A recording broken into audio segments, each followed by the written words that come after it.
Bismillahirrahmanirrahim. Para pemirsa sekalian, kali ini kita berkisah tentang sang penakluk Maghrib dan Andalusia, yaitu Musa bin Nusair.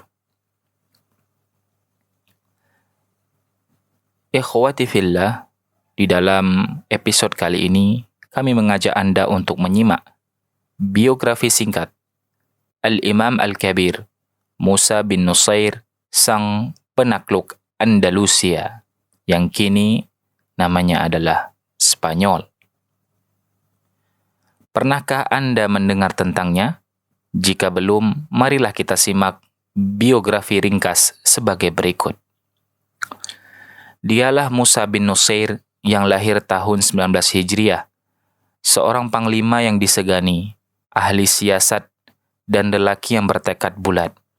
Beliaulah yang memimpin armada laut kaum muslimin di zaman Muawiyah tahun 27 Hijriah untuk menaklukkan Siprus.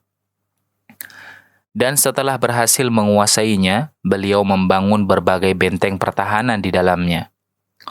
Al-Baghawi menceritakan bahwa Musa menjabat sebagai wali atau gubernur wilayah Afrika pada tahun 79 Hijriah dan berhasil menaklukkan kota-kota dan daerah yang sangat banyak di sana.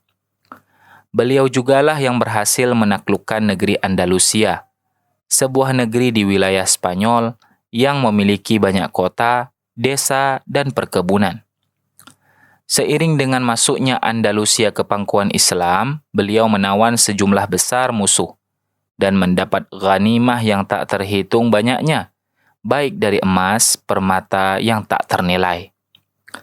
Adapun alat-alat, perkakas, dan hewan ternak sungguh di luar logika.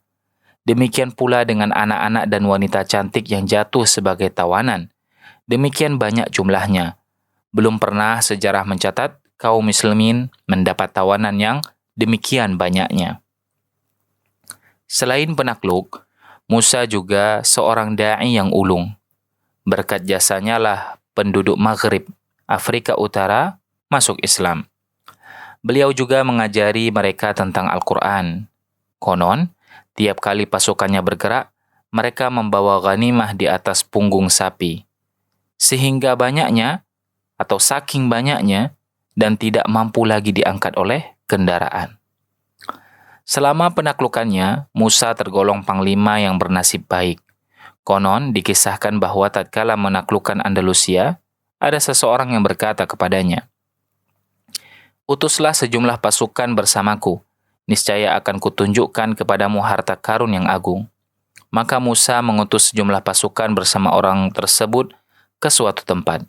Sesampai di sana, orang itu memerintahkan mereka agar menggali. Maka mereka pun menggali hingga menemukan sebuah ruangan besar yang berisi permata, yakut, zabarjud yang membuat mereka terbelalak. Adapun emas maka tak bisa lagi ceritakan, begitu banyaknya.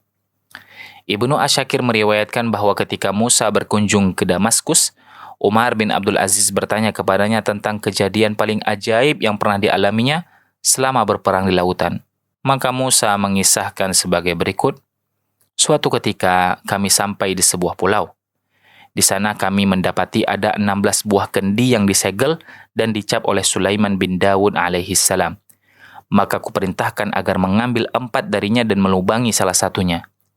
Maka muncullah sosok syaitan yang menepuk-nepuk kepalanya seraya berkata, 'Demi Zat yang mengutusmu dengan kebenaran, aku tak akan berbuat kerusakan lagi di muka bumi.' Kemudian syaitan tadi melihat-lihat dan berkata, 'Mengapa aku tidak mendapati kemegahan Sulaiman dan kerajaannya?' Lalu sesaat kemudian menghilang. Maka kuperintahkan agar ketiga kendi sisanya dikembalikan ke tempat semula." Selain seorang panglima hebat, Musa bin Nusair juga orang yang saleh dan penuh tawakal kepada Allah. Ketika Afrika mengalami paceklik, beliau memerintahkan kaum muslimin untuk melakukan salat istisqa pada tahun 93 Hijriah. Usai salat, beliau keluar menemui orang-orang dan memisahkan antara yang muslim dan yang kafir dhimmi. Demikian pula antara induk binatang dengan anaknya. Lalu memerintahkan agar orang-orang meratap dan menangis keras. Sembari ia terus berdoa kepada Allah hingga menjelang siang. Baru kemudian turun dari mimbar. Maka seorang berkata, "Tidakkah engkau berdoa untuk Amirul Mukminin?" Maka jawab Musa, "Di tempat seperti ini, yang layak disebut hanyalah Allah Azza wa Jal." Maka Allah pun menurunkan hujan, usai Musa mengucapkan kata-kata tersebut. Di akhir pemerintahan Al-Walid bin Abdul Malik, Musa berkunjung ke Damaskus, ibu kota daulah Bani Umayyah. Ia masuk ke sana pada hari Jumat tatkala Walid sedang berkhutbah di atas mimbar. Saat itu Musa mengenakan pakaian yang indah dan tampil dengan sosok yang indah pula. Tatkala ia masuk ke masjid, masuk pula bersamanya 30 anak, putra para raja yang berhasil ditawannya, beserta sejumlah orang Spanyol. Musa memakaikan mahkota di atas kepala mereka yang diiringi dengan sejumlah dayang, khadam dan persiapan yang megah. Ketika Walid menyaksikan hal tersebut di tengah-tengah khutbahnya, ia pun tercengang, yaitu saat melihat pakaian sutra dan perhiasan permata yang dikenakan oleh para putra raja tersebut. Lalu datanglah Musa bin Nusair, seraya mengucapkan salam kepada Walid, sedang ia di atas mimbarnya. Lalu Musa memerintahkan agar mereka berdiri di kanan dan kiri mimbar. Maka Walid pun menghaturkan puji syukur kepada Allah atas karunia dan pertolongannya, hingga memberinya kekuasaan yang sedemikian luas. Ia berdoa dengan panjang, diselangi puji dan syukur hingga waktu Jumat pun berlalu. Maka ia turun dari mimbar dan salat bersama kaum muslimin. Usai salat, ia memanggil Musa bin Nusair dan memberinya penghargaan besar dan harta yang melimpah. Demikian pula Musa, ia datang dengan membawa harta yang melimpah pula, yang diantaranya ialah meja makan Nabi Sulaiman bin Daud alaihissalam, yang konon katanya meja itulah Nabi Sulaiman makan. Ia terbuat dari campuran emas dan perak yang bertatakan 3 lapis mutiara dan permata, sesuatu yang tak pernah dilihat sebelumnya. Musa mendapatkan meja tersebut di kota Toledo, sebuah kota tua di Andalusia, Spanyol.